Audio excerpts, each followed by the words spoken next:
જે અશ્વરત્ન છે આપણી સામે માણેક, તો જે કાઠિયાવાડીની એક મેન ખાસિયત છે ચપળતા અને એનો પાવર. જે તજજ્ઞો એવું કહેતા હોય છે કે ઓછો ખોરાક અને કામ જાદુ, એની જ જેમ શરીર નાનું અને તાકાત વધારે.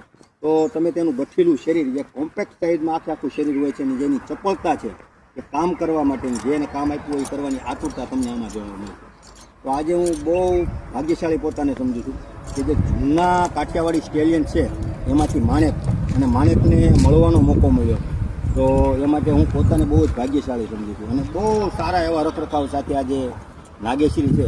અને ખાસ કરીને જે કાઠિયાવાડી હોર્સ લવર છે એને એક મારી ખાસ અંગત ભલામણ પણ છે કે જ્યાં સુધી આ રત્નો આપણી પાસે છે ત્યાં સુધી આપણે તેનો લાભ લેવો જોઈએ. અને આપણી પાસે જો કાઠિયાવાડી ઘોડી હોય તો એને ક્રોસ બ્રિડિંગ ન કરાવવું જોઈએ. એની માટે આવા અશ્વરત્નો કે જે દુનિયામાં વિલુપ્ત થતી પ્રજાતિના રત્નો સમાન ઊભા છે તેનો પૂરેપૂરો લાભ લેવો જોઈએ.